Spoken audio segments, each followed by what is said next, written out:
Bien, ante todo, ya me han presentado, soy Domingo Blanco, dirijo un subgrupo, digamos, de investigación dentro de la Universidad de Zaragoza relacionado con aspectos micológicos y gracias por gracias por la oportunidad que me ha cedido la organización. Por supuesto, agradecer también a los organizadores y voy a personalizar en Teresa, en Beatriz y sobre todo en Juan Barriuso por un ejercicio de altruismo, porque organizar un congreso y un evento de estas características es complicado, muy complicado. También quiero saludar a un compañero nuestro, a Carlos Palazón, que hubiese sido de su agrado el haber venido aquí, pero no ha podido por problemas de salud y esperemos que tenga una pronta recuperación. Dicho lo cual, me voy a centrar en el aspecto fundamental, el que más nos interesa, que es otro aspecto de la truficultura. Parece ser que en el Congreso se ha destacado sobremanera todos los aspectos pre-cosecha de lo que es la truficultura y parece que importa, es la sensación general que tengo yo, derivado de las ponencias, parece que importa producir mucho y producir mejor. Y ese es un aspecto interesante. Pero no nos olvidemos que de nada nos sirve producir muy buenas trufas, un producto, un alimento estrella, un condimento estrella, si después no somos capaces de mimarla, de conservarla, de prolongar en el tiempo sus características aromáticas. Por lo tanto, son aspectos fundamentales en la truficultura, desde nuestro punto de vista, tanto la pre-cosecha, producir más y mejor, como saber conservar esa joya, ese diamante negro que son las trufas y especialmente Tuber melanosporum. Bien, parece que ya os vais aposentando los conferenciantes y voy entonces a iniciar la conferencia.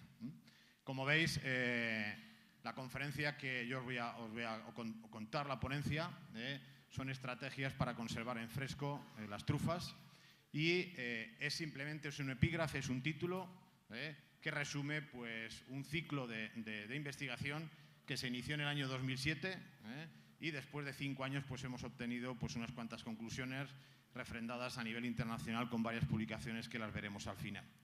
Y por supuesto tenemos que agradecer obviamente al organismo nacional de investigación que es el INIA, que pues, gracias a eso hemos podido llevar a cabo estas investigaciones. Bien.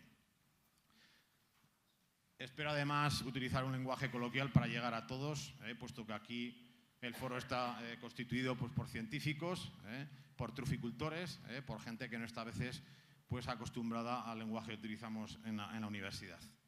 Bien, ¿qué problema nos plantea en principio el diseñar una buena estrategia de conservación? Bueno, pues por lo menos en lo que se refiere al plano nacional, el hecho de que tenemos en estos momentos 9 especies de trufas, tanto del género Terfecia como del género Tuber, que pueden ser objeto de comercialización. La experiencia, la inercia investigadora que lleva nuestro grupo nos dice que obviamente pueden tener pues, un plan de conservación general, pero que realmente tenemos que trabajar con cada una de ellas para diseñar planes específicos de conservación. Bueno, y la idea que tengo que transmitir también, pues se me olvida comentarlo después, es que desde luego, desde nuestro punto de vista, el mayor valor de una trufa está en su estado fresco. En el momento que una trufa la agredimos desde distintos procesos de conservación, sea frío, sea congelación, sea tratamientos térmicos, sea pasteurización, sea esterilización, sea liofilización, va a perder muchísimo y nos cambia muchísimo el perfil de componentes aromáticos de la trufa. Por lo tanto, casi todos nuestros intentos han ido a intentar conservar el máximo posible todo el potencial aromático, que realmente son unas máquinas de producir aromas increíbles las trufas, ¿de acuerdo? Bien, parece ser que hay gente que piensa que como son alimentos supuestamente naturales, pues no van a necesitar nada, que ellas son capaces de soportar absolutamente todo. Temperaturas elevadas, una mala conservación, una ausencia de envasado, no hace falta limpiarlas, no hace falta quitarle la tierra de cobertura porque lo aguantan todo.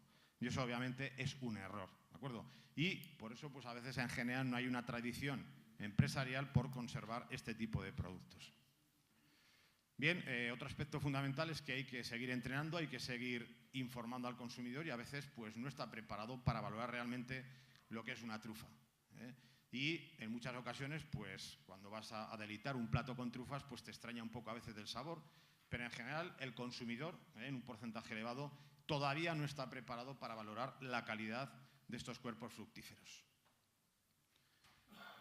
Otro hecho también que dificulta físicamente la posibilidad de implementar tecnologías de conservación es que todos sabemos que un gran porcentaje de las trufas no siguen los habituales circuitos de comercialización. No olvidemos la perspectiva de que las trufas son alimentos o son condimentos, ¿de acuerdo? Entonces deberían de cumplir una serie de consideraciones que tienen el resto de los alimentos, pero obviamente para poder aplicar una tecnología de conservación es necesario que las trufas sigan circuitos habituales de comercialización, como sucede con el resto de los alimentos. Y bueno, pues otras dificultades que tenemos es que en el plano de las normativas legales, el Real Decreto, en España por lo menos se prohíbe lavar las trufas y además se dice literalmente que las setas o trufas frescas son aquellas que solamente han sido sometidas a un tratamiento de refrigeración, ¿de acuerdo? Pero bueno, no considera las atmósferas modificadas, algo para mí equivocado. Otro aspecto es que no permite el lavado. Probablemente el lavado no lo permite por cuestiones de fraude, porque va a incrementar el peso, pero obviamente disponemos también de una tecnología para eliminar ese exceso de humedad una vez que nosotros hemos lavado, hemos cepillado y hemos lavado la trufa, ¿de acuerdo? Es absurdo. Y por supuesto que habrá que seguir invirtiendo en I+D+I, pero no solamente en el campo de las trufas. Y aquí hay también micólogos, pues ya sabéis que también habrá que invertir en el campo de los boletus, Boletus edulis, de Pleurotus eringi, Lactarius deliciosus, etcétera, etcétera. Esa es un poco pues, la problemática que en principio nos plantea el diseñar una estrategia de conservación en fresco. ¿Qué es lo que pretendemos? Pues como con cualquier alimento, pues intentar alargar la vida útil, que llegue en las mejores condiciones, pero no al consumidor cercano, sino al consumidor más alejado, al consumidor de Japón, al consumidor de Estados Unidos, ¿de acuerdo? Al consumidor de Noruega, etcétera, etcétera. Eso es lo que pretendemos. Y en todo momento, si nosotros queremos alargar la vida útil de este producto, tenemos siempre que mantener un determinado nivel de calidad sensorial, es decir, que los caracteres sui generis propios de la trufa se mantengan y, por supuesto, no olvidemos, como cualquier otro tipo de alimento, garantizar la calidad sanitaria. ¿Qué es lo que nos planteamos también desde un principio? Que para diseñar estas estrategias teníamos que conocer muy bien la trufa.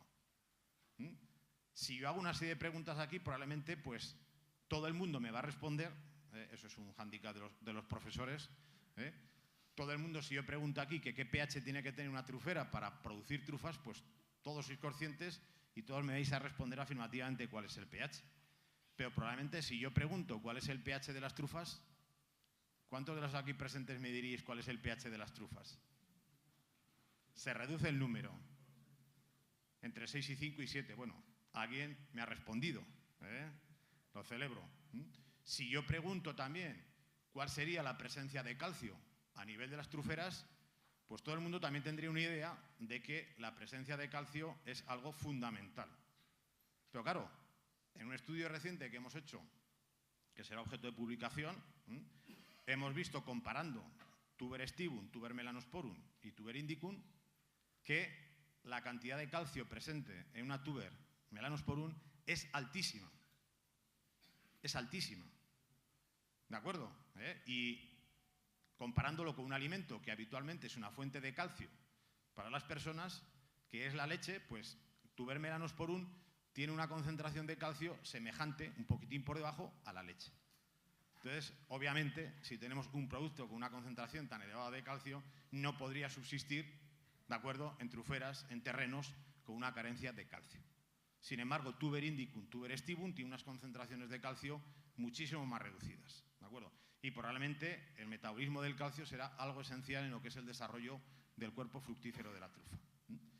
Pero, en fin, que a veces conocemos más, insisto, cómo producir más y mejor la trufa, pero a veces lo que es el propio cuerpo fructífero desconocemos muchas de esas características. Y para nosotros es esencial, desde luego, conocer estas características, y sobre todo con rigor científico. Conocer, por ejemplo, cuáles son los principales agentes de deterioro, conocer la microbiota, interesantísimo, conocer cuáles son las características fisiológicas de la trufa y además también saber cuáles son sus características sensoriales, cuáles son sus características físico-químicas. Si no, ¿cómo vamos a valorar la calidad en el tiempo de una trufa? Si no conocemos cuál es el perfil de componentes aromáticos, si nos van cambiando con esa estrategia de conservación que hemos diseñado, que intentamos diseñar. ¿De acuerdo? Eso es fundamental y, por supuesto, desde un plano de alimento, determinar cuál es la normativa legal a aplicar para poder comercializar pues, las distintas especies de trufas contempladas en la normativa española. Bien, este es, en definitiva, ¿de dónde surge este diagrama de flujo para conservar una trufa? Pues, obviamente, de los conocimientos que ya teníamos. El grupo nuestro de investigación había trabajado con la conservación de varios tipos de frutas, varios tipos de verduras. También habíamos trabajado en la conservación de setas y entonces pues este diseño inicial surgió de esas ideas, de esos estudios en los cuales nosotros ya teníamos experiencia. Y lo único que nos quedaba entonces era matizar cada uno de esos epígrafes, cada uno de esos puntos del diagrama de flujo y determinar cuáles eran las condiciones ideales para cada una de las trufas y especialmente la que más nos interesa, que era Tuber melanosporum y en un segundo plano Tuber estivo. Bien, bueno, este es un estudio curioso porque también nos planteamos que si, sobre todo Tuber melanosporum, es una trufa acostumbrada al frío, que crece a veces, se desarrollan los ascocarpos pues en condiciones de frío, que quizás tendríamos que determinar cuál es la temperatura de congelación. Porque si por ejemplo nosotros hubiéramos detectado una temperatura de congelación de 4 grados bajo cero en Tuber melanosporum, pues obviamente si diseñamos un frigorífico que es capaz de mantener una temperatura de menos 2 grados centígrados, sería interesantísimo en el plano de la conservación. Probablemente no necesitaría nada más la trufa que un frigorífico diseñado para ella a menos 2 grados centígrados. ¿De acuerdo? Hicimos un estudio comparativo con Tuber melanosporum, Tuber burrumale y Tuber estivo. Y como veis, prácticamente no hay diferencias. A menos 0,5, menos 1 grado centígrado, se nos congelan las trufas. Por eso quizás, y valorando estos aspectos, nos damos cuenta de muchos detalles, de por qué Tuber melanosporum se encuentra a mayor profundidad que Tuber estivo. Porque de otra manera sería muy sensible al desarrollo del ascocarpo bajo condiciones de temperaturas bajas. Es un detalle. Y probablemente otro detalle también relacionado es por qué Tuber melanosporum huele más que Tuber estivo, también teniendo en cuenta las estaciones distintas en las cuales se gestan, se producen los ascocarpos. Bien, obviamente con esas temperaturas pues teníamos que recurrir simple y llanamente a temperaturas de refrigeración. No podíamos recurrir a temperaturas de congelación. Además, en un trabajo que también hemos publicado hemos visto que justamente a las pocas horas de haber congelado una Tuber melanosporum empieza a generarse compuestos aromáticos que distorsionan el perfil aromático de Tuber melanosporum. A las pocas horas. ¿De acuerdo? Bien. En definitiva, que teníamos que recurrir a la temperatura y a una temperatura de refrigeración. Y la recomendación en este foro y en otros en los que he hablado ya es que desde el mismo momento que se recolecta una trufa, mantenerla ya bajo condiciones de refrigeración. Es fundamental para aumentar la vida útil de este tipo de productos, mantener esas condiciones de refrigeración. Si somos capaces, la idea fundamental es temperaturas de refrigeración por debajo de 5 grados. Si somos capaces de tener un frigorífico con 1 grado centígrado, todavía prolongaría más la vida útil de estos cuerpos fructíferos. Bien, otro aspecto fundamental en el cual influye la temperatura es en la actividad respiratoria. No nos olvidemos que la trufa es un elemento vivo y como tal va a respirar. Y si en una trufa aceleramos el metabolismo, va a consumir más nutrientes. Y si una trufa consume más nutrientes, se va a desgastar muchísimo más en el tiempo. Por lo tanto, la temperatura nos va a ralentizar el metabolismo, la actividad respiratoria. Y por lo tanto va a llegar mucho más íntegro a los, digamos, mercados finales al consumidor. Bien, aquí tenéis, como sucede con nosotros, que va a consumir azúcares, va a consumir oxígeno y obviamente va a producir CO2 y la producción de energía. Por lo tanto, si estamos diciendo que las trufas son alimentos vivos, desde luego ni la eliminación completa del oxígeno ni el vacío serían técnicas adecuadas para conservar en fresco las trufas. Acelerarían la senescencia, acelerarían la muerte de estos cuerpos fructíferos. Bueno, y hay otra serie de beneficios derivados del uso de estas temperaturas bajas. Pero claro, la pregunta es, y además, claro, la trufa es un alimento que se recolecta cuando está madura. Y entonces sabemos, la experiencia nos dice que cuando un fruto está maduro, todavía la actividad respiratoria es máxima. Por lo tanto, es todavía más importante, desde un primer momento ya, mantener temperaturas bajas. Bueno, ¿cuánto respira una trufa? Bueno, pues este es un detalle para que veáis, porque en la trufa es menos evidente cuál es el grado de respiración y cómo influye la respiración y la temperatura. Arriba vemos cómo, bajo condiciones de refrigeración, prácticamente no hay desarrollo de Agaricus bisporus. Pero en el momento que subimos la temperatura, la actividad respiratoria es máxima y también se acelera el desarrollo fisiológico. Entonces vemos aquí cómo al cabo de 5 días ya empieza a abrirse el velo parcial. ¿Por qué? Porque las esporas han madurado. Se acelera el proceso de maduración y se acelera el proceso de envejecimiento porque aparecen colores más oscuros, como consecuencia también de una mayor proliferación bacteriana de crecimiento de pseudomonas. ¿De acuerdo? Entonces, como veis, el mantener esas temperaturas de refrigeración son esenciales. Y bueno, estos son estudios que hicimos para determinar cómo respiraba, cuánto respiraba una trufa.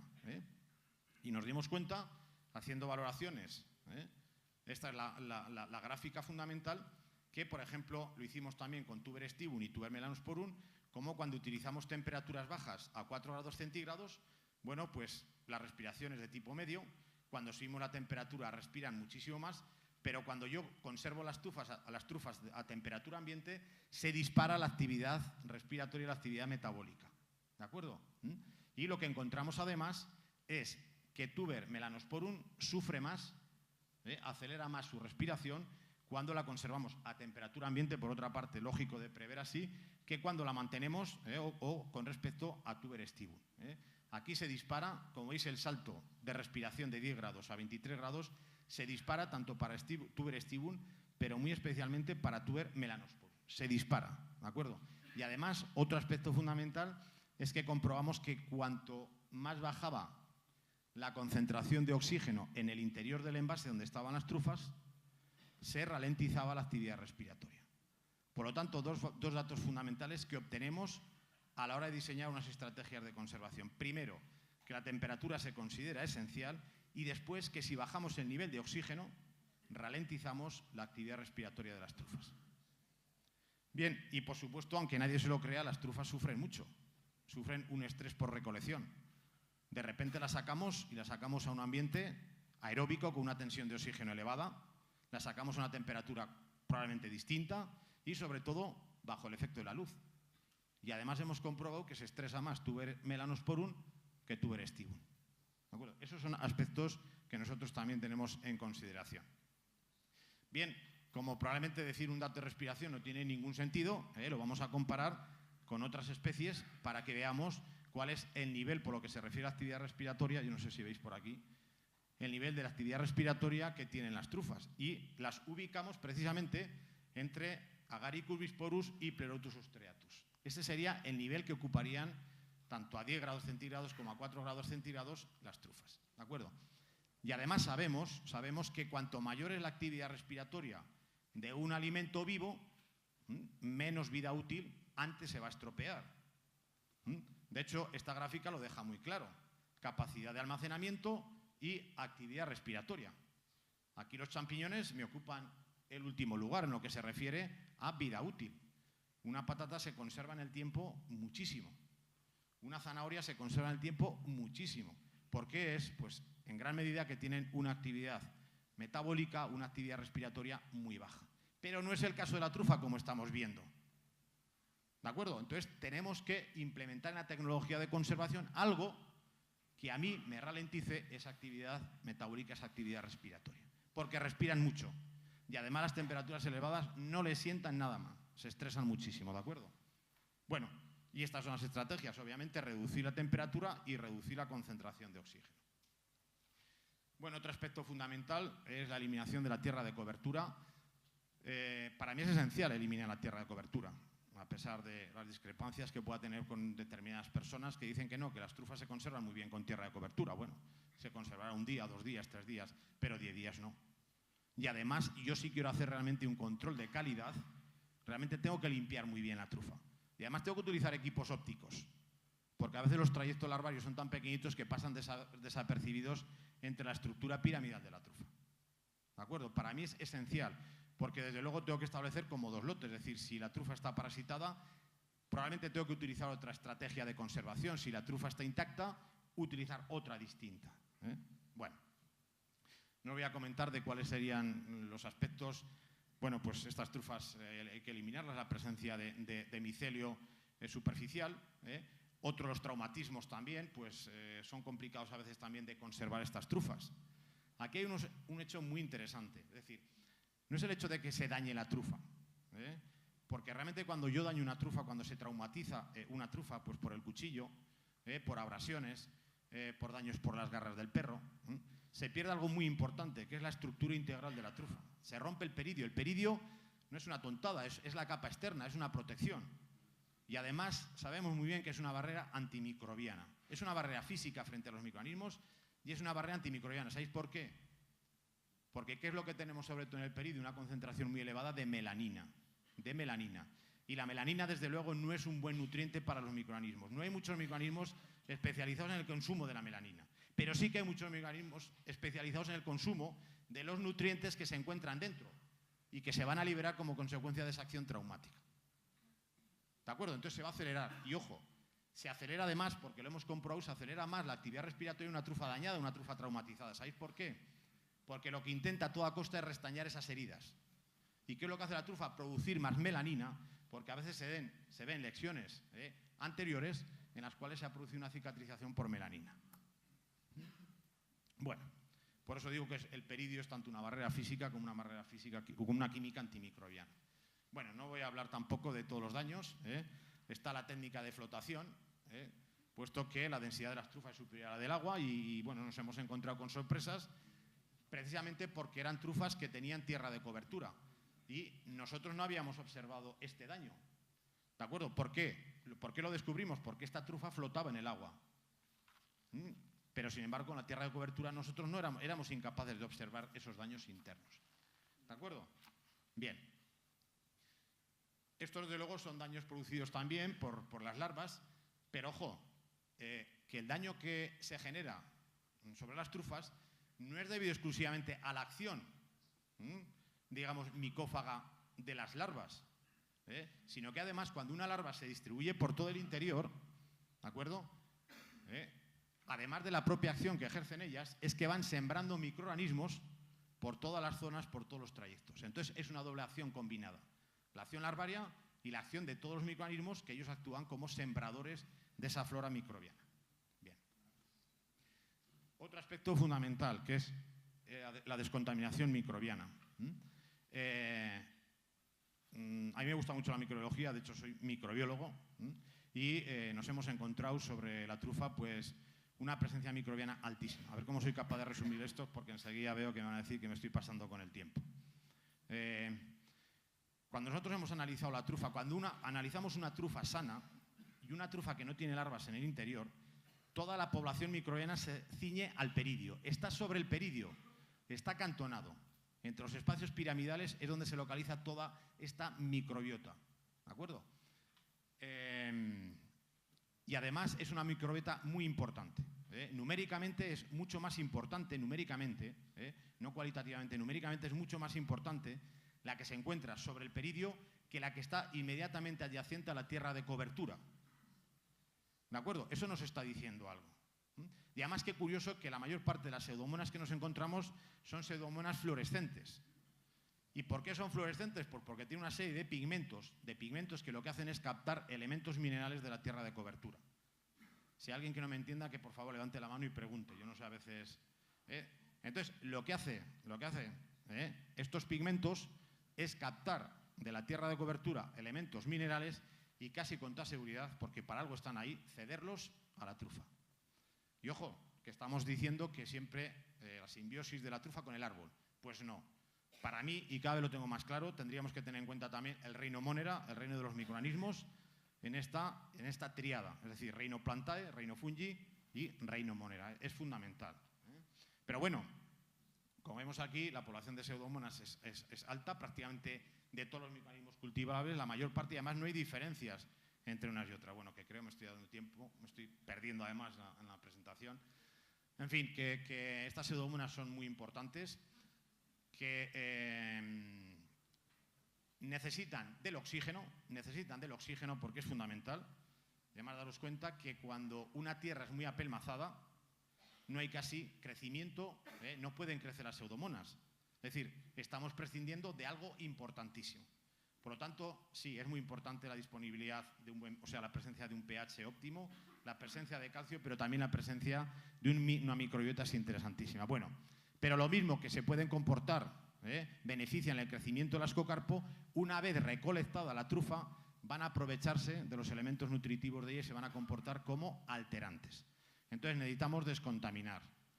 Bueno, aquí vemos, por ejemplo, cómo estas trufas están deterioradas y estas están sanas. Lo único que hicimos es exponerlas a luz ultravioleta y aquí se ve perfectamente el desprendimiento de fluorescencia por parte de esa masa crítica de pseudomonas que había crecido, que había deteriorado y que había además producido una pérdida de textura en estas trufas. O sea que son también unos claros, se pueden convertir en unos potenciales deteriorantes de la trufa. Bueno, toda esta es una parafernalia porque son muchísimos los trabajos que hemos hecho para encontrar cuáles son los descontaminantes físicos y los descontaminantes químicos más importantes. Dentro de los descontaminantes químicos le hemos dado mucha importancia a la descontaminación por etanol al 50% y al 70%. Además, en baño de ultrasonidos, como veis aquí. Este es un baño de ultrasonidos y aquí depositábamos las trufas y en el interior incluíamos etanol al 70%. Siempre amparados por el frío. Es el que mejor resultado nos dio. Y dentro de los agentes descontaminantes físicos, las radiaciones ionizantes. Las radiaciones ionizantes, si nosotros queremos destruir, inactivar las larvas del interior de una trufa e inactivar todos los microorganismos que diseminan estas larvas, desde luego la mejor tecnología que disponemos hoy por hoy son las radiaciones ionizantes. Y es más, hemos visto y hemos comprobado que sobre todo las radiaciones ionizantes tipo beta, porque es un trabajo que también hemos publicado, incluso algunos componentes aromáticos de las trufas son capaces de incrementarlo. Por lo tanto, desde el punto de vista sensorial no ocasionan daños, sino que además incrementan algunos componentes aromáticos muy importantes en las trufas. Bien, bueno, pues ahí veis un poco la técnica porque son muchísimos los ensayos que hemos hecho. En fin, detrás de todo esto pues hay un montón de ensayos, por eso trabajamos que hay siempre con tuber stibum, porque gastamos varios kilos para cada ensayo y después los aspectos fundamentales los aplicamos a tuber melanosporum. Sí, 2 minutos. Bueno, este es el sistema Rodotron. Hay instalaciones tanto en Cuenca como en Soria. Y aquí, por ejemplo, introducíamos las trufas en estos envases de huevos, por decirlo así, de alguna manera, para individualizarlas. Y entonces las sometíamos a estas radiaciones ionizantes. Como veis, estas radiaciones ionizantes nos reducen altísimamente la población microbiana, prácticamente la dejan estéril. Hay una destrucción, por supuesto, de todas las larvas son tremendamente sensibles, son radiosensibles y por supuesto que hemos visto que no afecta el aroma. Bueno, aquí hay algunos ejemplos, otros ejemplos ya que aprovechamos para irradiar trufas, irradiamos también otras setas porque a veces se ven cosas curiosísimas porque las radiaciones ionizantes, curiosamente, también nos han ralentizado la actividad metabólica de las trufas, reducen el metabolismo. Bien, sin embargo, algunas cosas no iban nada bien. Se nos ocurrió meter las trufas también a profundidades de 3.000 atmósferas, que serían 3.000 metros bajo el agua del mar, y bueno, pues desde luego se nos cargaron todas las larvas. Pero desde luego lloraban las trufas, se ve que no les gustaba para nada, porque como veis, habían perdido la capacidad de retención de agua y empezaron a exudar gran cantidad de agua post-tratamiento. Bien, también intentamos verificar a ver cuál era la atmósfera más apropiada. Yo os he dicho que había que reducir el nivel de oxígeno, ¿de acuerdo? ¿Pero cuánto? Bueno, pues también tuvimos que hacer una serie de ensayos. Y como veis aquí hacíamos circular, como veis aquí, distintos tipos de gases, estos tipos de gases a través de las trufas, ¿de acuerdo? Y además las humidificábamos para evitar una deshidratación en el tiempo. Voy. ¿De acuerdo? Bueno, y todo esto lo comprobamos con un montón de análisis químicos, un montón de análisis sensoriales, para ver que realmente funcionaban estos sistemas. Bien, también pues instruimos un panel de catadores expertos. Esta es una sala de catas que tenemos en la universidad y administramos pues una cata, o sea, una carta de catas, una ficha de catas para verificar también desde el punto de vista sensorial que eso funcionaba. Y bueno, pues como veis, intentamos diseñar también una atmósfera, una película plástica apropiada, y los resultados nos llevaron a que la trufa se encontrara en mejores condiciones y, como veis, era más feliz cuando yo dentro del envase le aportaba un 10% de oxígeno, reducía el oxígeno y subía el nivel de CO2. Detrás de esto hay muchas cosas implícitas, pero obviamente no tengo tiempo, como siempre. Esta es la película plástica que nosotros habíamos diseñado, habíamos encontrado por modelos matemáticos y viendo que la trufa tiene una gran actividad respiratoria. No podíamos poner una película plástica casi impermeable a los gases, porque se nos iba a ahogar. Entonces, esta fue la más apropiada de una película plástica microperforada. Estas son las perforaciones, ¿de acuerdo? Y, como vemos, eran menos permeables al CO2 que el oxígeno, y eso es lo que subiese la concentración de dióxido de carbono en el interior del envase. Bien, y este fue ya, digamos, al final, ya cuando ya teníamos todos esos puntos iniciales, los teníamos más o menos solventados, que fue un análisis final para ver que realmente todo estaba en su sitio y funcionaba. Y bueno, como veis, aquí tenemos las dos microperforaciones. Aquí la barqueta era termosellada, ¿de acuerdo? Y al final, pues este era el lote control, una manera, pues digamos, artesanal de mantener la trufa y una manera, digamos, tecnológica. Por supuesto, refrendada por un montón de análisis, y desde luego está claro que este envasado en una atmósfera modificada aumenta la vida comercial y desde luego en todo momento mantiene una calidad sanitaria y unos estándares mínimos de calidad y de mantenimiento de esos parámetros sui generis propios de la trufa. Bien, y esto sería, pues digamos, el momento final. Desde luego, en todo momento, refrigerar la trufa, temperaturas por debajo de 5 grados, eliminación total de la tierra de cobertura, utilizando un cepillado suave y, a ser posible, ultrasonidos, la selección de materia prima, una descontaminación microbiana. Cuando la trufa está intacta, podríamos utilizar etanol al 70% con ultrasonidos, pero desde luego la presencia de larvas me obliga a utilizar metodologías físicas como son las radiaciones ionizantes. Un envasado en atmósferas modificadas con una película plástica microperforada, y bueno, y eso nos permite pues alargar la vida útil de la trufa hasta 4 semanas y, desde luego, si yo además implemento radiaciones ionizantes, pues puedo alargar la vida hasta las 6 semanas. Y ya simplemente para la comunidad científica, pues trabajos de caracterización aromática muy interesantes donde determinamos que de todos los componentes volátiles de la trufa hay 15 o 16 que son los más interesantes y son los que nosotros nos han servido de testigos para valorar la eficacia de estas tecnologías. Aquí es donde hablamos precisamente de los plásticos microperforados. Otro trabajo sobre la caracterización microbiológica, sobre los procedimientos descontaminantes. Aquí hacemos referencia a las radiaciones ionizantes. Otro trabajo también en Tuber melanosporum con radiaciones ionizantes. Otro trabajo donde caracterizamos también no solamente las trufas y las setas. Otro también donde vimos la influencia sobre el perfil aromático de las radiaciones ionizantes. Otro sobre el aspecto que os he comentado anteriormente de la congelación, que afecta negativamente al perfil aromático. Bueno, y otro trabajo que ayer nos llamaron, nos dijeron que lo habían aceptado, para ver cuáles son los principales componentes aromáticos que nos diferencian Tuber melanosporum de Tuber indicum. Ya sé que me he pasado un poco en el tiempo, siempre me pasa, quiero contar más cosas de las que puedo contar, no me sé reprimir.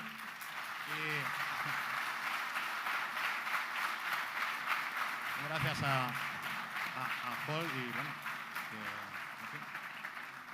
que por supuesto agradecer otra vez a la organización y a ese ejercicio de altruismo que han tenido para todos nosotros. Muchas gracias.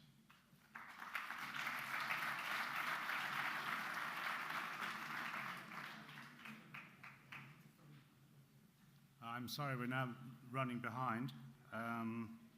So the next speaker is José Luis Manjon, who's going to talk about Picoa melanospora.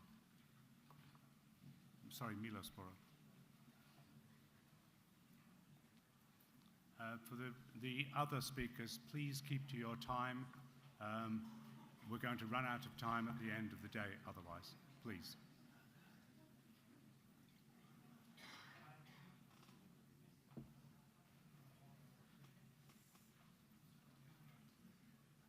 Muchas gracias. Yo les voy a hablar del género Picoa fundamentalmente y de los problemas taxonómicos que tiene. Quizá es una presentación un tanto diferente de la que hemos visto con anterioridad y espero, en fin, no aburrirles mucho. En algunas ocasiones, cuando observamos el interior de ciertas latas de conservas con trufas, al igual que sucede en muchas ocasiones con plantas certificadas, donde nos podemos encontrar pues, ciertas sorpresas de contaminantes, pues en algunas ocasiones, no muchas, podemos encontrarnos más de una especie conviviendo dentro de lo que aparentemente estaba etiquetado todo como tuber melanosporum. Este es un trabajo que hicimos hace años, cuando las técnicas moleculares todavía no estaban bien diseñadas, y nos vimos obligados, para saber qué había en el interior de las latas estas de conservas, pues hacer una selección, en principio macroscópica, de trocitos de trufas de estos laminados,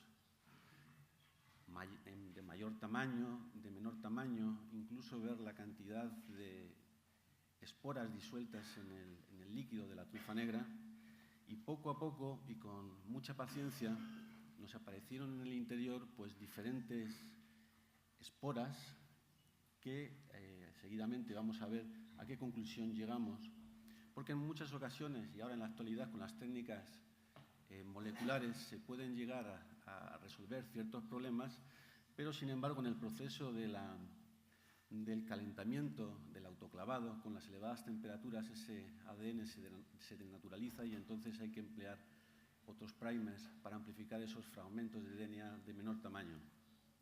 En este sentido, en aquel trabajo que hicimos hace ya años, observamos una pequeña cantidad de unos contaminantes que en principio pues, presumíamos que podían ser Tuber aestivum y el género Picoa, con la especie Picoa melospora, en una concentración estos contaminantes bastante pequeños a nuestro entender. El conocimiento macroscópico y microscópico de estas especies puede ser bastante interesante porque nos puede dar una idea rápida de qué puede haber, de qué especies distintas pueden haber en su interior. Y en algunos casos pues, nos pueden pedir hacer de peritos para ciertos problemas que pueden surgir en distintas conserveras. En su momento, pues, hicimos este trabajo porque el género Picoa fue una especie descrito para nosotros en el año 2000. La descubrimos por primera vez para la ciencia y me gustaría destacar las características más importantes de esta especie, que es el color del peridio negro. Nosotros lo ubicamos dentro del género Picoa, un peridio negro con verrugas, y ahí vemos al lado la presencia de una flor de malva porque el periodo de recolección es en primavera. Con el tiempo, cuando la deshidratación del carpóforo pues es un poco manifiesta, se torna un poquito con coloraciones rojizas. Tiene una gleba con unas venaciones características y en aquel trabajo que hicimos al microscopio para proponer esta especie para la ciencia, pues nos dimos cuenta de esas ascosporas y de esas ascas. Las superiores están teñidas en rojo congo y las inferiores de pared lisa, de grandes dimensiones y grandes dimensiones y con esa morfología tan característica de color marrón que al observarlas al microscopio electrónico de barrido, al escáner, se ven prácticamente lisas.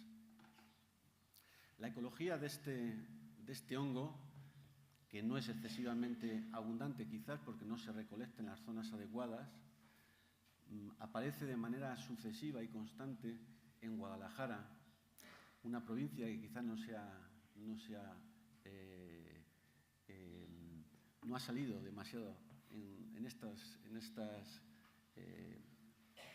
exposiciones que hemos tenido, y que Guadalajara junto con cuenca, es el camino ese genético de la trufa Melanosporum desde el sur, pasando por Teruel hacia Soria y con posterioridad hacia Francia. Bueno, pues en estas zonas de un clima árido bastante xerofítico y con gran probabilidad coexistiendo y formando micorrizas con Quercus iles y Quercus cocífera, en esta vegetación xerofítica, tomada hace unos días porque no tenía foto de ella y que normalmente cuando fructifica este hongo, los Helianthemum de los alrededores están todos amarillentos, de color con flores blancas y amarillas, pues podemos observar que convive una especie bastante xerofítica, como puede ser Stipa tenacissima, que es uno de nuestros espartos, esparto vasto, junto con especies del género Lygium. El terreno en estas zonas es calcáreo. En algunas ocasiones aparecen cistus que puede indicar que existe un ligero descarbonamiento del mismo. Bueno, cuando ubicamos en su principio, en el año 2000, esta especie, le dimos dentro del género Picoa. El género Picoa está constituido por una serie de especies como Picoa lefebrei, Picoa juniperi, Picoa cartusiana, y muchas de ellas, mediante trabajos moleculares, han ido saliendo, e incluso alguna que otra sinonimizándose al género tipo de Imaya o combinada al género Leucangium cartusianum.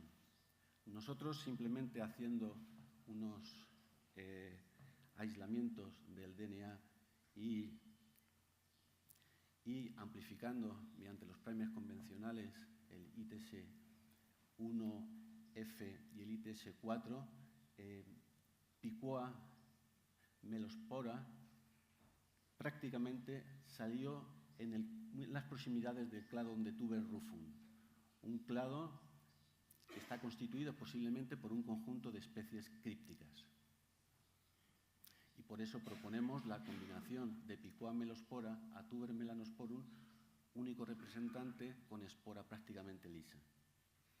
Pero ¿qué sucede con el resto de las especies del género Picoa, con Picoa lefebrei y Picoa juniperi? Si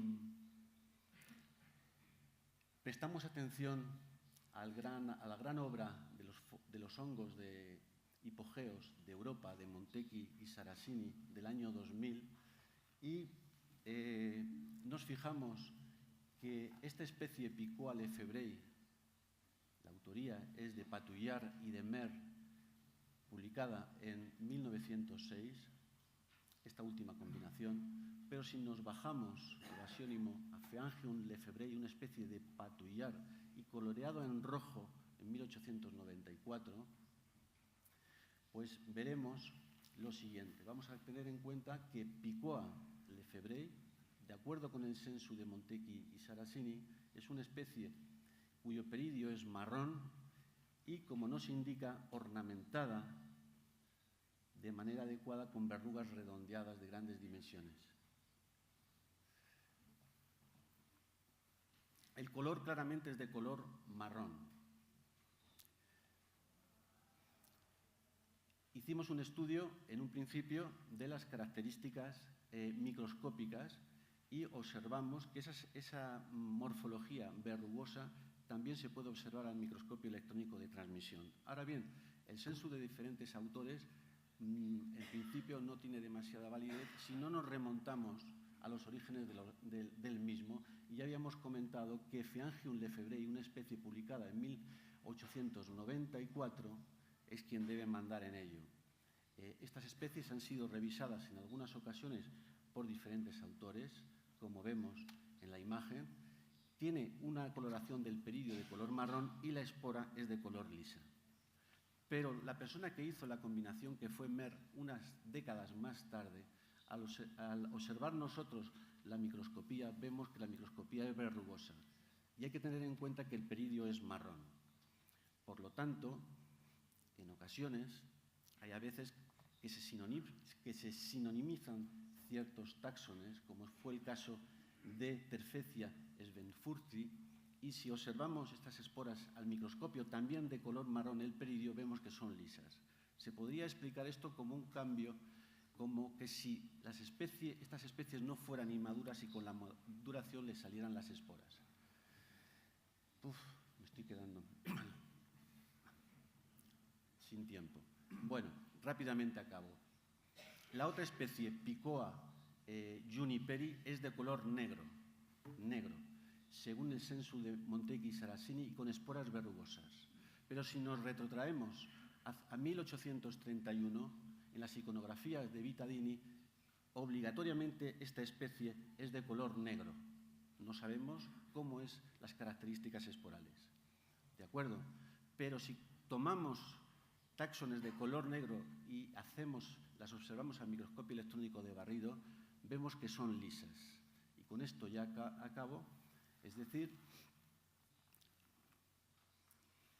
en ocasiones podemos ir a la biografía y podemos encontrarnos revisiones, incluso revisiones moleculares, de una especie de Vittadini de color negro que aparece en la biografía con su peridio de color marrón y con la espora lisa. Es decir, se parece mucho a algún que otro taxón que hemos comentado con anterioridad. En análisis moleculares que hemos hecho nosotros de especies con peridio marrón o peridio negro, los análisis moleculares que hemos hecho no hemos llegado a ninguna conclusión, tanto de taxones europeos como de taxones africanos, y por ello, si nos pueden enviar algún material, pues será bien recibido, con el ánimo de tratar de solventar estas especies y que haya datos fiables en el GenBank que puedan solucionar el trabajo de ecología que podamos realizar todos. Muchas gracias.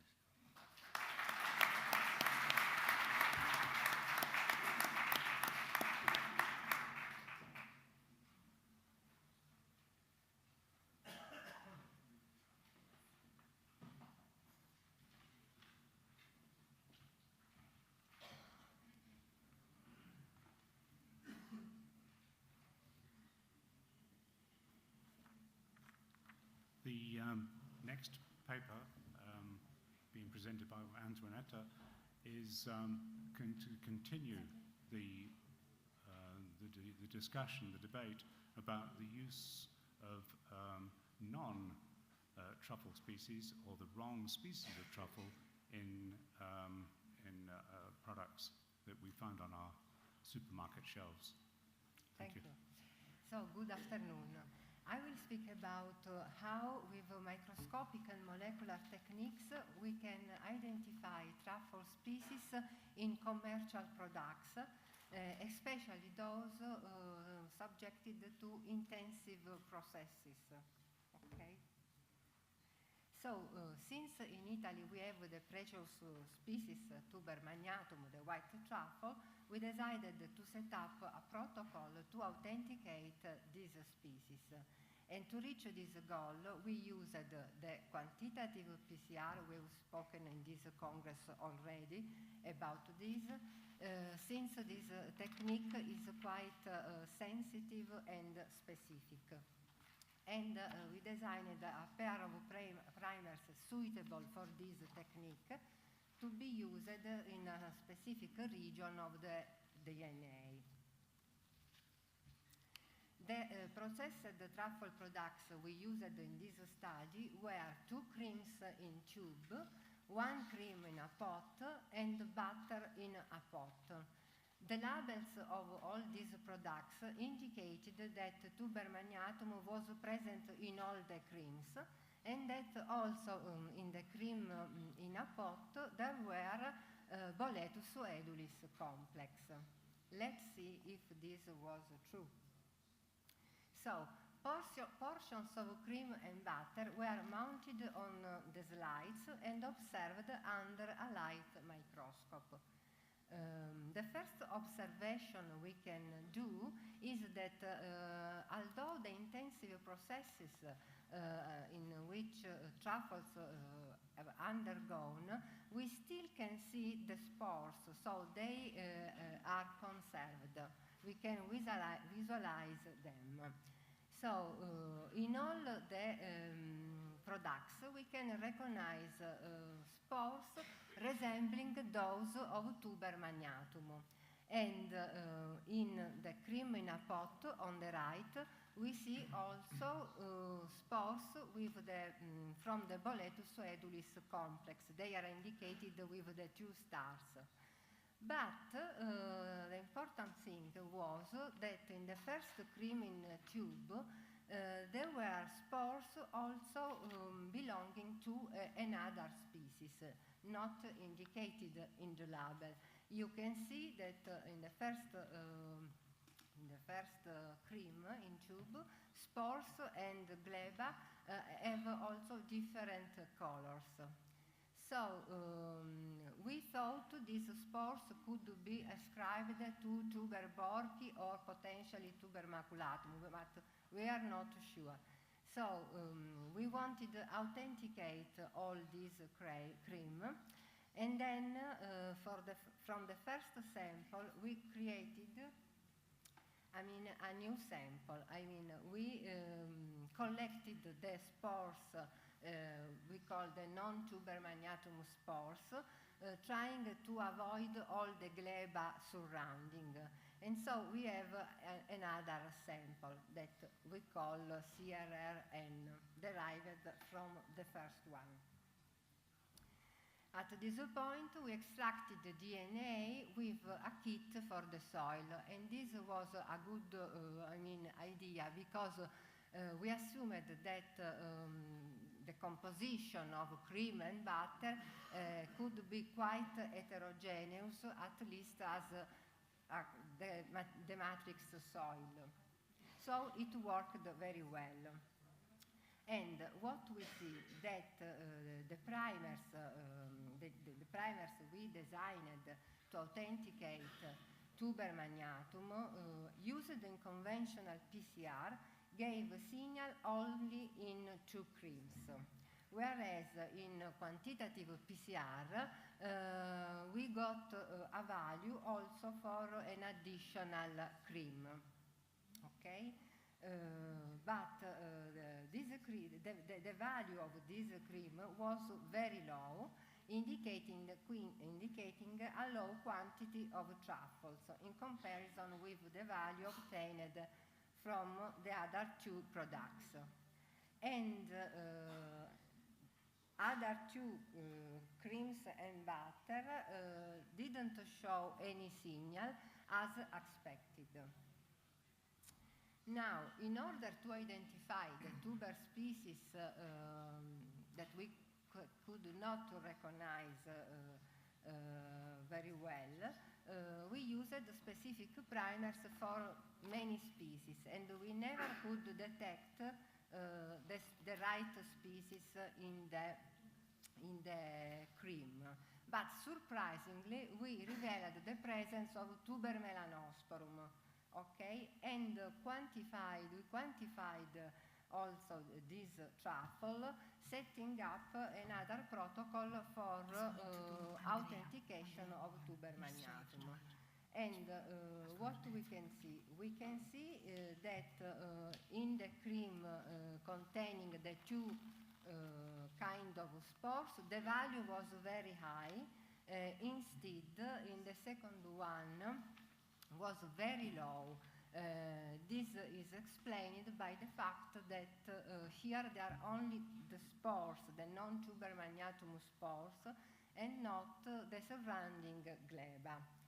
So what we thought is that tuber melanosporum was so abundant in all the cream to prevent the molecular detection of the non-tuber magnatum spores.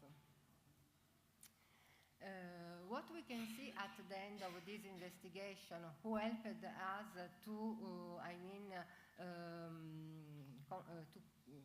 to compare the labels of the products, to discover frauds, and to give a right view of what is inside the cream. So the first important result was the good quality DNA that can be obtained very quickly. The second, the process worked very well, And the third explanation, maybe the most important, is that we discovered that, yes, it's finished. We discovered that when the company prepared the truffles to use in the cream, they used immature fruiting bodies of tuber melanosporum that they have not performed and can be used so just to make a bit of mass more. And we recognized it by molecular techniques, although the spores of tuber melanosporum were not recognizable in the cream. We can still see anyway that the technique has advantages but also disadvantages, in the sense that some bias occur with this technique, and also the estimation we make, although it is a quantification, we can say is not absolute but relative. So at least we can say the minimal quantity of truffles used in the food. That's all. Thank you.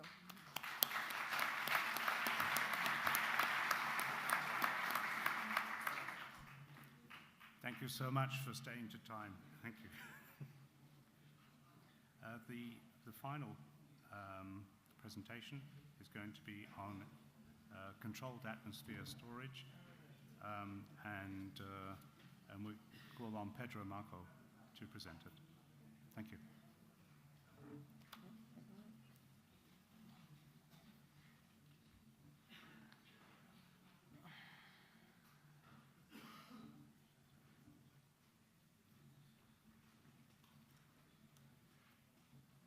Bueno, buenos días.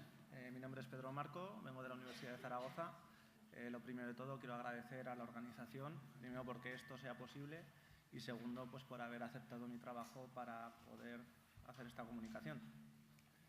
Después de hablar de micorrizas, de producción de trufas y demás, les voy a hablar sobre conservación con métodos que no dañen la trufa y que preserven sus propiedades a lo largo de toda su vida útil. En este caso, lo que les voy a presentar es el efecto que tienen los recubrimientos comestibles, además combinados con atmósferas modificadas, sobre Tubera aestivum. Bueno, las trufas de verano, como bien sabemos, tienen una vida útil muy limitada y enseguida pierden sus cualidades organolépticas. Esto es debido al micelio superficial que crece enseguida, sobre los 4 o 8 días empieza a crecer, el crecimiento bacteriano, la pérdida de agua y peso, y todo esto pues, nos lleva a una senescencia. ¿Esto qué ocurre? Pues que nos complica la posibilidad de exportación desde nuestro país a otros países que están mucho más alejados. Ya no solo eso, porque ahora se está haciendo, se está exportando, sino que además en esos países lleguen en unas perfectas condiciones y además aguanten allí todo el tiempo posible. Bueno, nuestro objetivo ha sido pues, que desde la recolección hasta la venta, pues qué podemos hacer para preservar la trufa el máximo tiempo posible y que además esté en las mejores condiciones. Nosotros lo que vamos a utilizar es el quitosan, que es un polisacárido derivado de la quitina, que además ya está per se en la propia pared celular de las trufas, de los hongos en general, que le confieren rigidez y una cierta actividad antimicrobiana, ya que sabéis que las setas, pues, por sus características físico-químicas, son perfectas para que los microorganismos las puedan atacar. Entonces, lo que vamos a hacer es una estrategia de un recubrimiento comestible compuesto por quitosan, que además se le añade unos antimicrobianos que se aplica sobre la superficie de las trufas y además después se envasan en atmósferas modificadas para ver hasta cuándo podemos incrementar la vida útil de este apreciado hongo. Bueno, el quitosan proviene de la cáscara de los crustáceos, del caparazón de los crustáceos, y se le ha atribuido una actividad bactericida y fungicida, además de una reducción del ratio respiratorio. Esto ya está aplicado a otros productos, como por ejemplo fresas, manzanas, peras o incluso fruta cortada que ya está lista para el consumo.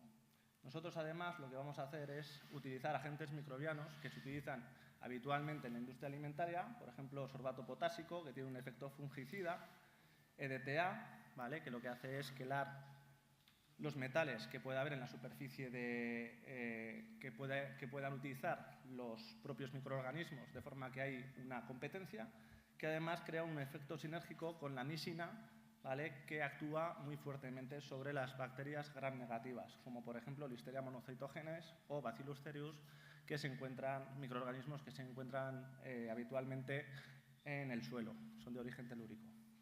Bueno, el recubrimiento comestible es una película que lo que hacemos es aplicarla alrededor de la trufa y lo que nos hace es, primero, inhibir el crecimiento superficial. Por otro lado, lo que nos permite es reducir la actividad respiratoria de la trufa de forma que disminuimos su actividad metabólica para que consuma menos nutrientes y de esa forma pues, se alargue el máximo tiempo posible. Además, nos permite una resistencia a la abrasión y otros roces que se puedan producir durante su transporte. Además, muy importante, el aroma y el sabor no se ven afectados para nada debido a este recubrimiento. Y por último, pues evita la deshidratación y la pérdida de peso, que al final pues, es pérdida de dinero en destino. Todo esto, unido a que evita o reduce la senescencia, nos incrementa la vida útil de este producto. Por otro lado, también es muy importante que al añadir compuestos activos, si no existe recubrimiento comestible, estos compuestos activos lo que hacen es migran hacia el interior de la trufa. Por otro lado, si los incluimos en un recubrimiento comestible, lo que nos va a ocurrir es que esos compuestos activos van a quedarse alrededor de la trufa, de forma que, como bien ha dicho Domingo, los microorganismos están exclusivamente en la superficie si no ha habido ningún trayecto larvario, de forma que así la actividad o lo que nosotros queremos conseguir se aumenta de soberana manera. Bueno, este es el proceso que hemos llevado para hacer nuestro experimental. Por un lado, la preparación del recubrimiento comestible, aquí tenemos la fórmula y las concentraciones que hemos utilizado de cada componente activo. 1 gramo por kilogramo de quitosan para sorbato potásico, 6,7 miligramos por kilo de nisina o 50 milimolar de EDTA. Aquí tenemos, por otro lado, lo que son los 3 recubrimientos comestibles y se someten a un filtrado para eliminar cualquier residuo que pueda quedar y nos pueda afear luego la superficie de la trufa. Por otro lado, seleccionamos las trufas, hay que tener en cuenta que tienen que estar intactas y lo que hacemos es, mediante lupa binocular, ver si hay trayecto larvario. De esa forma, esas trufas serían desechadas, ya que sobre el interior de la trufa con este sistema no podemos actuar.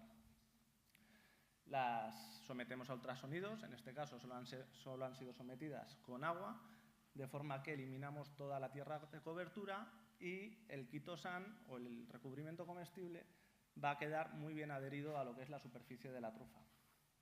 Aquí pues tenemos cómo sumergimos la trufa en el recubrimiento comestible, la sumergimos durante 3 minutos y la pesamos antes y después de dar el tratamiento para saber finalmente cuánta película se nos ha adherido alrededor de la trufa y saber al final pues, la concentración de componente activo que tenemos.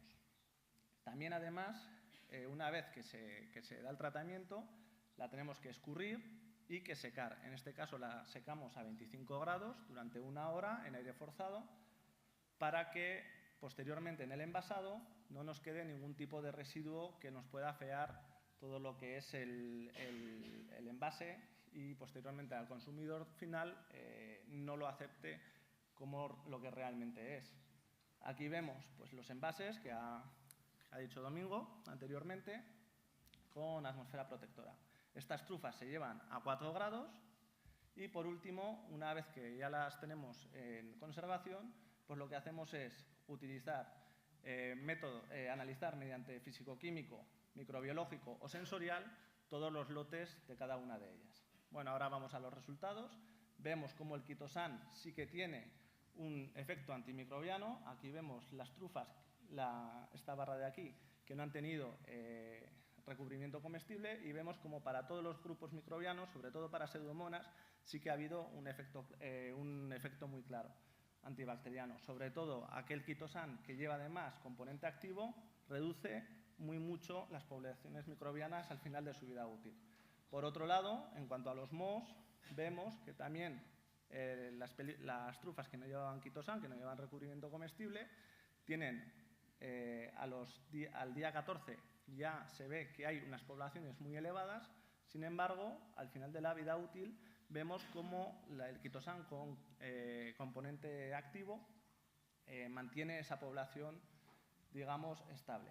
Por otro lado, también, no se ha hablado de ello, pero también hay patógenos asociados a las trufas, aunque no llegan a la dosis infectiva para el ser humano, ya que no hay en las estadísticas ningún caso reportado por las trufas. Entonces, se ha encontrado Bacillus cereus, Listeria monocytogenes y Yersinia enterocolítica, y vemos como el quitosan controla todos los patógenos a lo largo de toda su vida útil, es decir, no aumentan las poblaciones. Sin embargo, si además añadimos lisina y EDTA o sorbato potásico, inhiben completamente Listeria monocytogenes y Yersinia enterocolítica, y además reduce los recuentos de Bacillus cereus.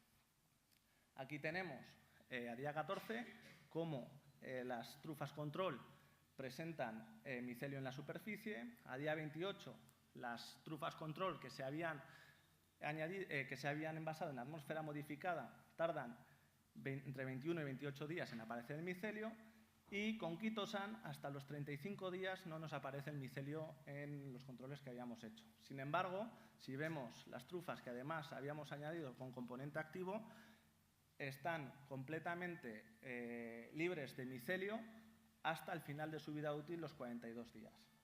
En cuanto a los resultados sensoriales, esto sería una trufa perfecta, nada de micelio, con una firmeza, un color, un aroma y un sabor perfectos. Si vemos a día 14, las trufas control con un envasado, como podemos hacer habitualmente hoy por hoy, pues a día 14 ya se pierde completamente sus propiedades. A día 28 las pierden aquellas que habían estado envasadas en atmósfera modificada, y a día 35 la pierde aquellas que habían estado con quitosan y atmósfera modificada. Pero, sin embargo, las que tenían componentes activos siguen aguantando hasta los 42 días, aunque si bien es cierto que en el caso del sorbato potásico el aroma nos había alterado un poquito el envasado de la trufa.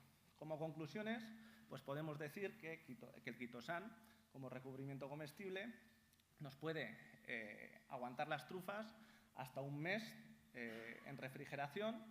Si además añadimos algún tipo de componente activo, podemos alargar la vida útil hasta los 35 días, y que además no se van a ver afectadas las propiedades sensoriales de este apreciado hongo. Por último, hay que constatar hay que hacer saber que el uso de estos recubrimientos comestibles es muy sencillo, muy barato, y no hace falta ningún tipo de conocimiento añadido o ningún tipo de instrumental, ¿vale?, extraño para poder realizarlo. Es decir, se puede realizar en cualquier empresa. Y bueno, muchas gracias por vuestra atención.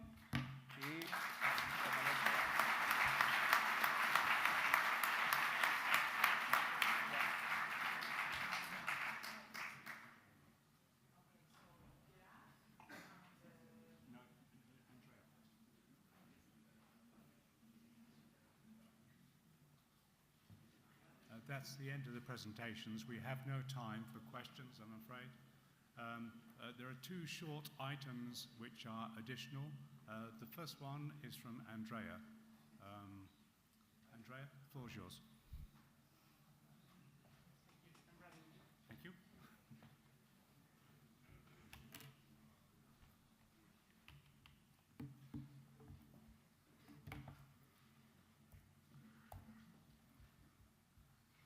Okay. I would like to only draw your attention for a very short time. Last year, we organized a conference on Tuberostivum uncinatum, and I happily could announce that the proceedings of the conference will be very, very soon available as an open access format in Acta Mycologica. This is a Polish reviewed journal of the Polish Mycological Society, and any kind of publication is welcome in this journal, and I hope so that you will visit the homepage of Acta Mycologica, and you can also send your articles to the editor. The editor is Maria Lavrinovits, professor. So please feel free to contact with the journal in order to send or to read articles. Thank you very much.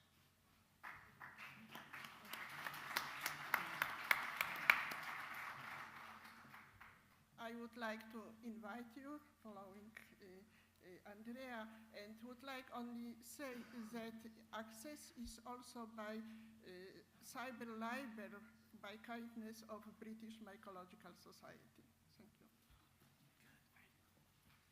Thank you. We now have a short item from Gerard. Gerard, are you here? No? No, Gerard. Yes, one here. Thank you. No?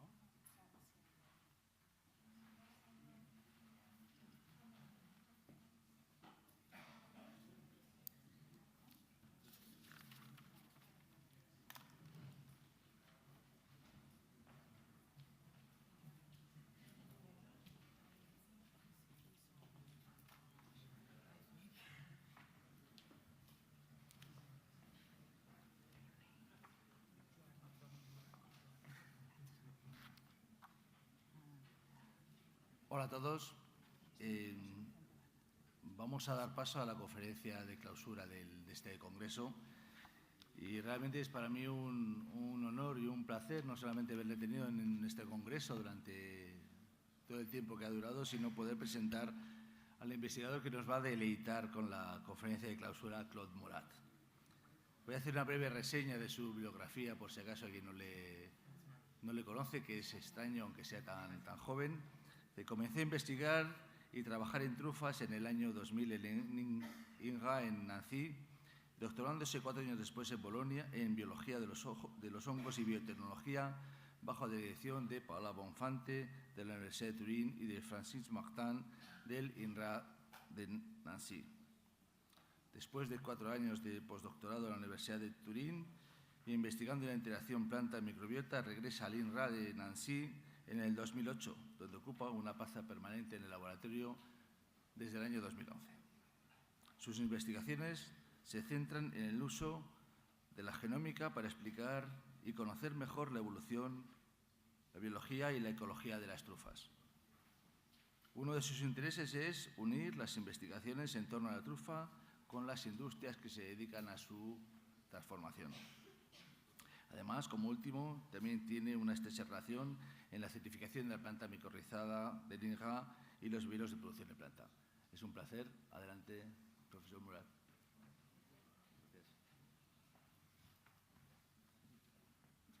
Yo creo que desde aquí ya bien. Sí.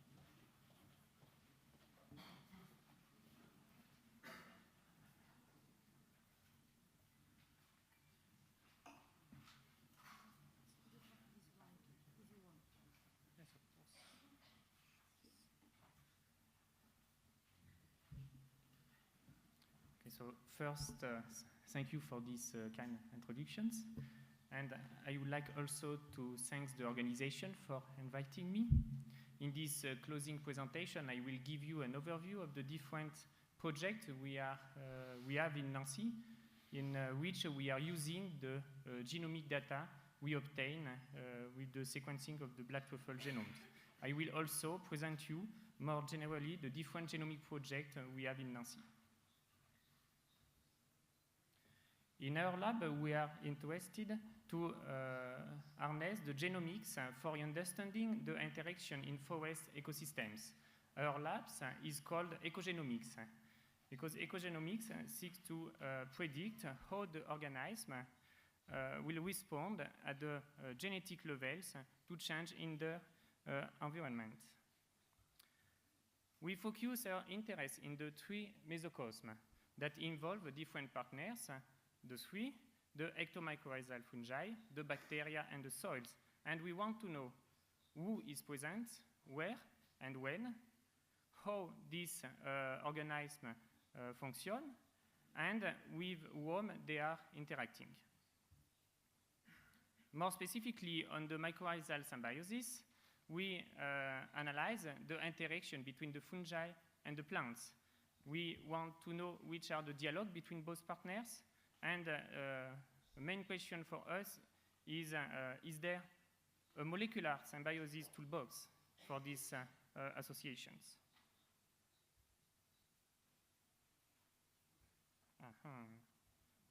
Okay, so to analyze the molecular toolbox and the evolution in fungi and mycorrhizal fungi, we started a genomic project almost 10 years ago. So in this project, we interact mainly with two big centers of sequencing. First, the GGA in US and the Genoscope in France. So we start first with the genome project of Poplar and on the organism associated to Poplar. In 2005, we started the project with the Genoscope for sequencing the black truffle genomes. So in the first years, we realized single genome projects, and since 2 years, we shift to a large scale with more complex genomic projects. I will start my presentations on the black truffle genome project.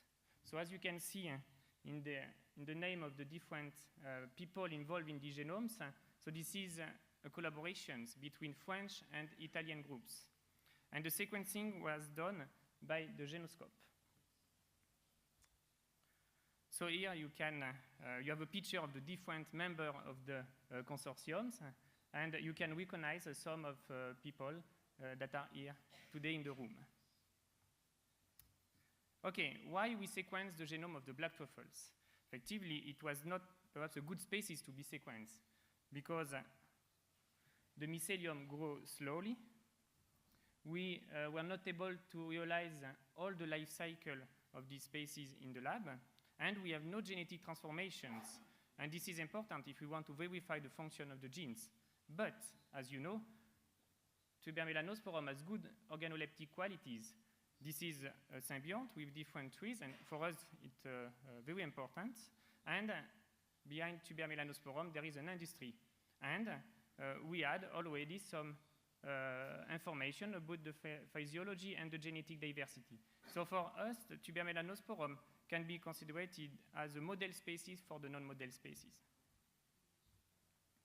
Okay, in these slides you can see the timetable of the project sequencing. So it started in 2005 when Gérard Chevalier and Santal-Dupré in Clermont-Ferrand grow the mycelium. They send the mycelium in Nancy. In Nancy, we extracted the DNA and the RNA, and we send this material to the Genoscope.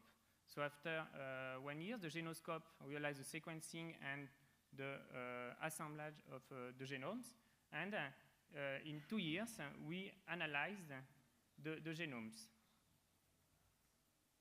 Which are the main characteristics of the black truffle genomes? So first, it's a big genome. So the size is 125 millions of base pair. Compared to the other filamentous genomes, so it's quite large because most of the filamentous genomes are between 30 and 60 base pair, millions base pair. But he has few genes because in the genome of Tubermelanosporum we identified 7,500 genes. So compared to other fungi, it's quite low. And interestingly, the genome of black truffles is very rich in repeated sequences and mainly in transposable elements.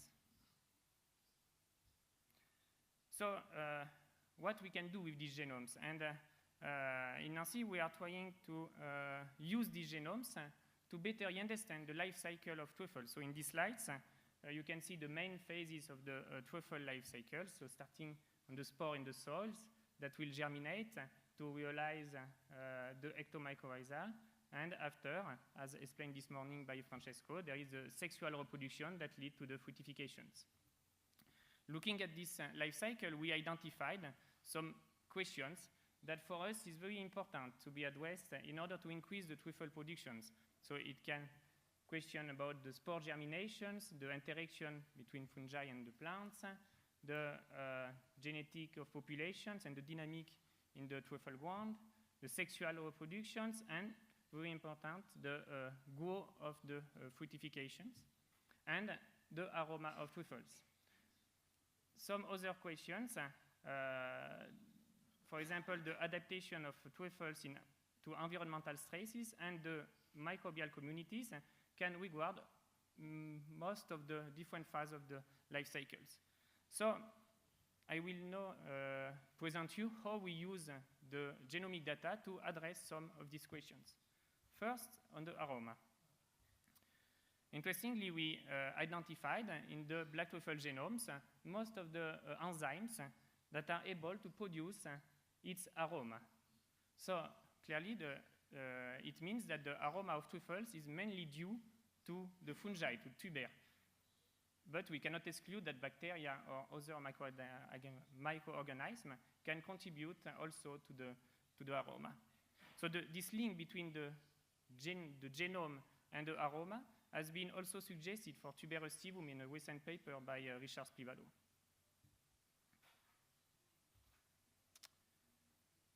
Okay, we use also the genomes to address a question about the genetic of population and the genotypes lifespan and the sexual reproductions. So using the genome of the black truffles, we identified different molecular markers.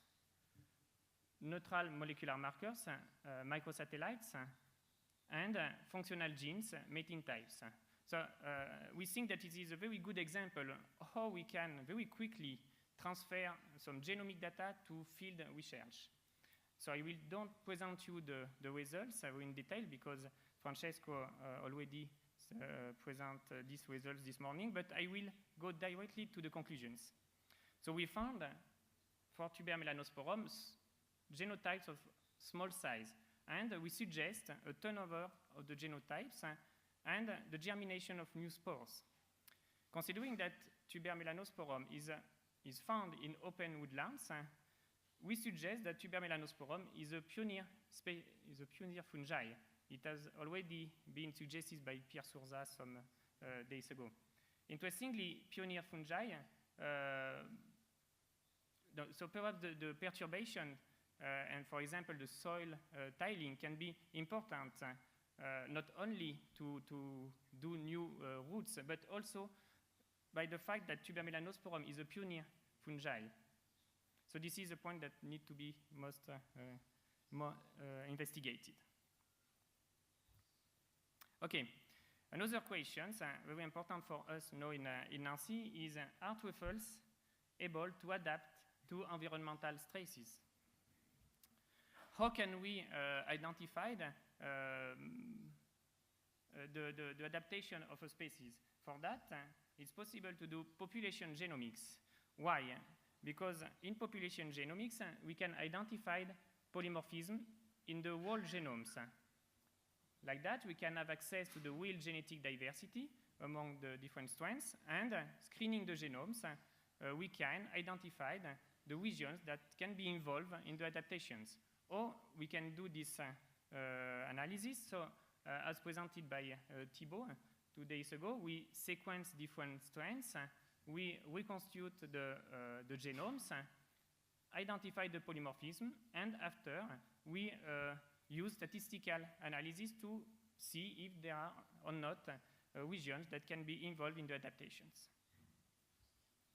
So this population genomics has already been used in different organisms, So this is only two examples, one in the cattle and the other in Neurospora crassa. Interestingly, in Neurospora, they were able to identify signature of temperature adaptations. But in Tubermelanosporum, as I told you before, Tubermelanosporum has a limited number of genes, and we didn't find gene families in Tubermelanosporum. So it means that genes are only in one copy in the genomes. And the question was, if mutation occurred in these genes, the consequence for the species can be important because there is not another genes that can do the function. And the question was, is it possible to identify genes with mutations in Tubermelanosporum? So this is the project that actually we start in Nancy. So we sequence 6 Tubermelanosporum genomes coming from different regions. And Thibaut presents you already the first part of the analysis that we made in these genomes. And as Thibaut presents you, we identified more than 500,000 mutations. Most of these mutations are intransposable elements, but very interestingly, we identified more than 2,000 genes that have mutations, and mutations in their coding regions.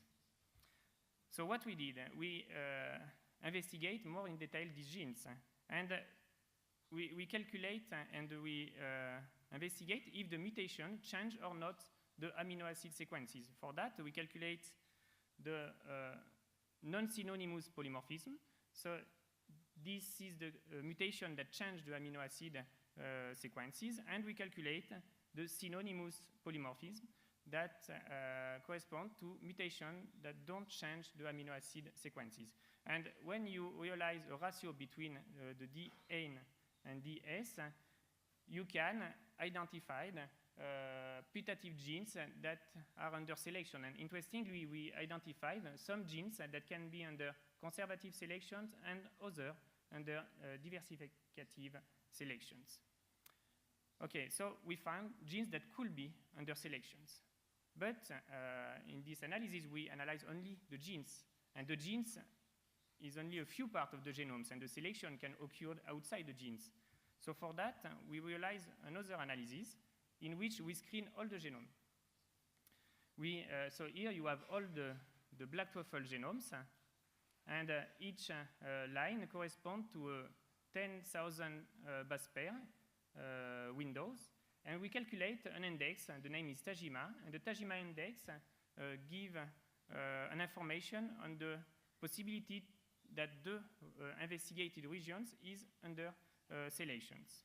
And interestingly, we identified 34 genomic regions that have a D-Tajima above 2, so this is these regions, and this suggests that these regions could be under selections.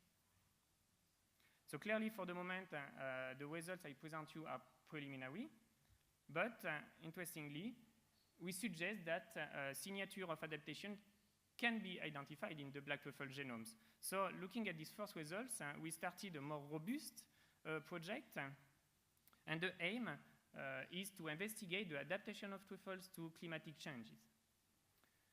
And the questions, the application, why we do this analysis, the question is it possible to produce inoculated plants with adapted strains? But clearly, to realize this analysis, we need to identify some tolerant populations. So if you know natural population of Tubermelanosporum that for you will be tolerant to environmental stresses, we are very interested. Okay, only a few words on the microbial community. So in this case, we don't use really the genomic data of Tubermelanosporum, but we use genomic tools. Indeed, since some years, there was a revolution in the sequencing technologies.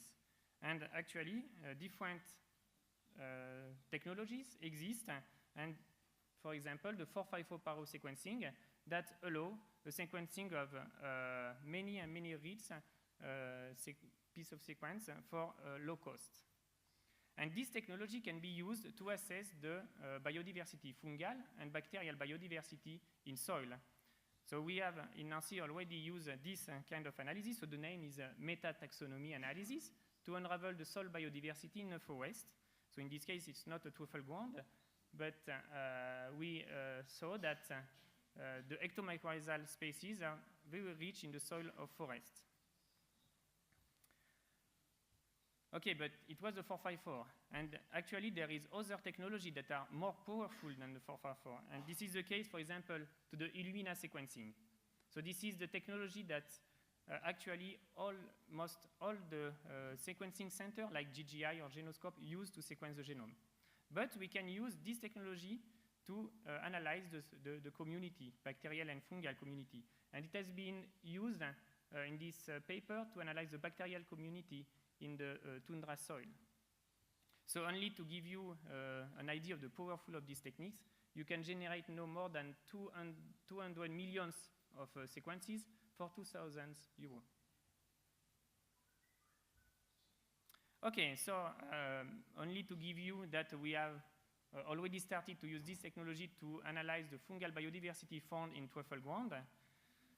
So we work on the truffle ground near Nancy, and the same that in which we realize the population genetic analysis.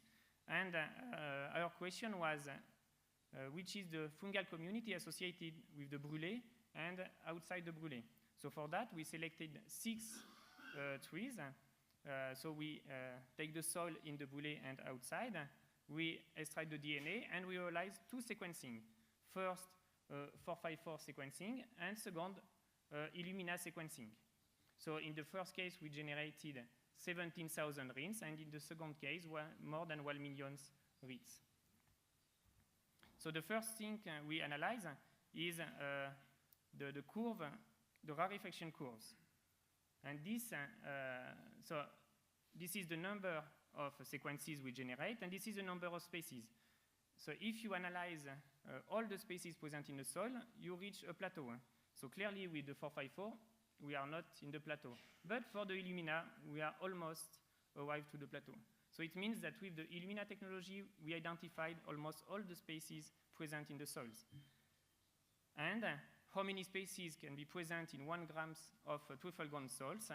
We identified between 250 and 300 fungal species.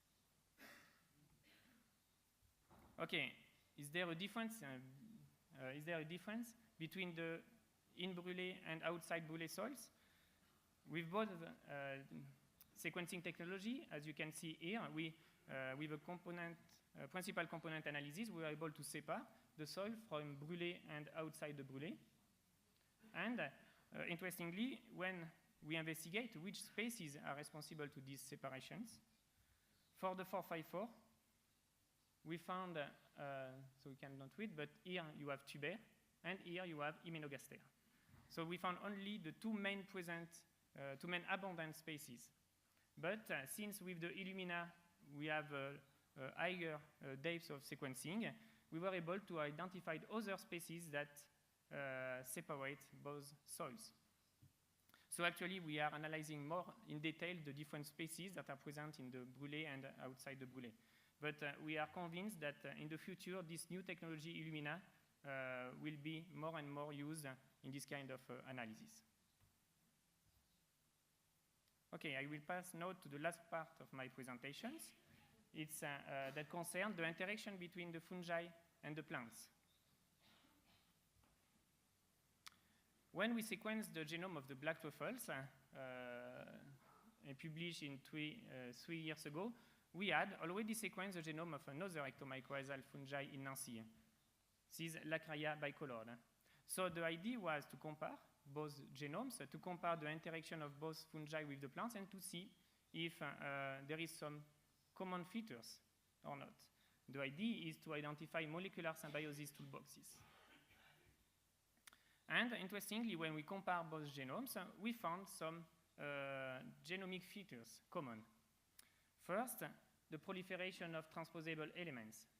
Second, a loss in cellulase or cazymes. So this corresponds to the enzymes that are able to degrade the material the vegetal material.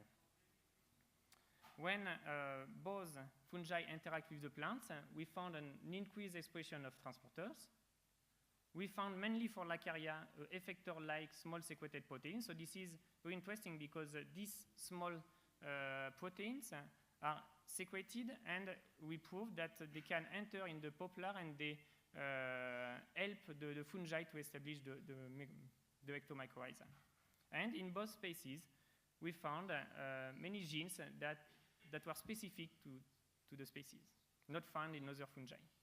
So the question was, are these symbiosis-related genomic features confirmed by the sequencing of other fungi, mycorrhizal fungi, and other truffle genomes?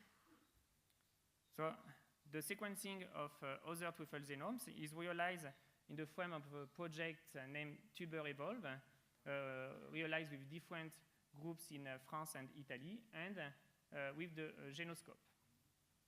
So in this project, we are sequencing 4 additional truffle genomes in the different parts of the phylogeny of tuber.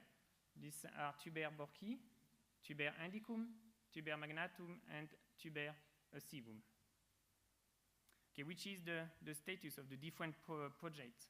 So for tuber aestivum, the project is almost finished. So we sequence the DNA and the RNA, and we have already good assemblage.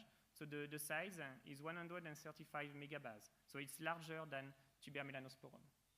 For tuber borki and tuber indicum, we are waiting for the materials. And for tuber magnatum, it's more complicated because we already realized many and many sequences, and we have not yet a good assemblage quality. It's very fragmented. So we received 2 weeks ago new sequences, and we hope that finally we will have a good genome assemblage. But we already started to use the tuber aestivum genomes. And in these genomes, as we already did for tuber melanosporum, we identified microsatellites markers. And we are using these molecular markers to analyze the population genetics of these tuber aestivum species. Interestingly, when we use 15 microsatellites on 173 ascocarps of tuber aestivum, we found 4 subpopulations that are genetically differentiated. So here you have the distribution in the different population of these 4 groups. And interestingly, one group is limited to the south of France and to Spain. So clearly this suggests that there are ecotypes in tuber aestivum, European populations. Okay, so coming back to the slides, the general slide, we obtained after the comparison of Laccaria and tuber, the comparison of the genome of tuber aestivum and tuber magnatum for the moment confirm the transposon proliferations. But in Nancy, we have already other genomes of ectomycorrhiza that are not truffles. And we investigated if these features are confirmed by actually the dozen of new mycorrhizal genome that has recently released. And another question was, what about the fungi with other type of mycorrhizal symbiosis, the arbuscular fungi, the ericoid, and orchids? And more generally, in this project, we are also investigated the fungi that have other lifestyles, such as saprotrophic fungi. So we have already analyzed and compared the genome of mycorrhizal fungi, of saprotrophic fungi, brown rot and wine rot, and on bitum mushroom. But we are sequencing additional species in the frame of different projects. Here, this is the list of the different projects we have now. And in this project, we sequence the genomes of mycorrhizal species mainly and saprotrophic species. So for us, the first project, the Mycorrhizal Genomics Initiative, is important, so you cannot see the slides. But this is a project started 2 years ago and realized with the GGA. So in this slide, you can see the different mycorrhizal species we are sequencing with the status of the different projects. as you can see, we are sequencing ectomycorrhizal species, but also ericoid and orchids. Interestingly for us that we are working with truffles, we are sequencing Terfetia boudieri and Quaromyces venosus. Okay, so we have already done some comparison and some analysis, and the first things I analyzed is the transposable elements. And interestingly, we found that the richness in transposable elements is, seems higher in mycorrhizal fungi than in saprotroph and pathogen fungi.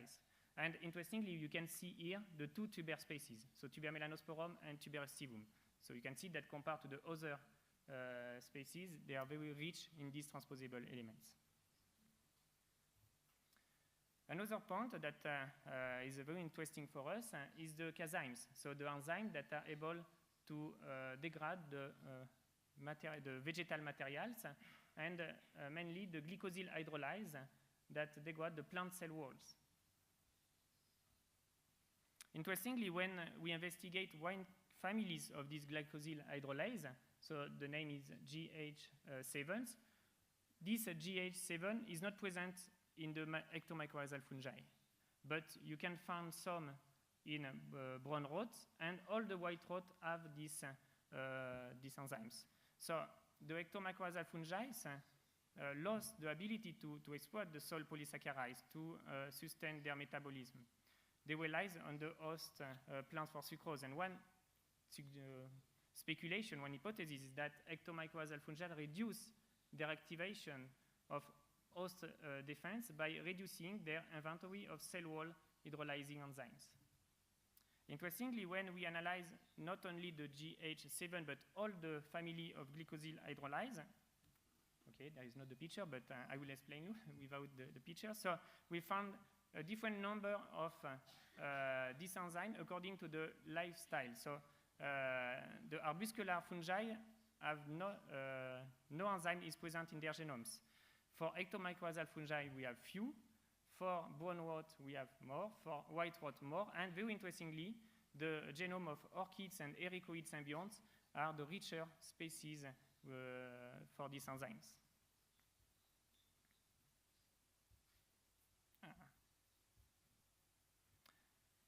Okay, so coming back to the general features we found after the comparison between Laccaria and the tuber. So we confirm that the transposon proliferations, the lack of cazymes, and all the other points for the ectomycorrhizal fungi. But very interestingly, the genomes of the ericoid mycorrhizal fungi, Oidodendron maius, so here you have a picture of the colonization of Oidodendron maius that colonized the roots of Vaccinium, and the Oidodendron is labeled with green fluorescent proteins.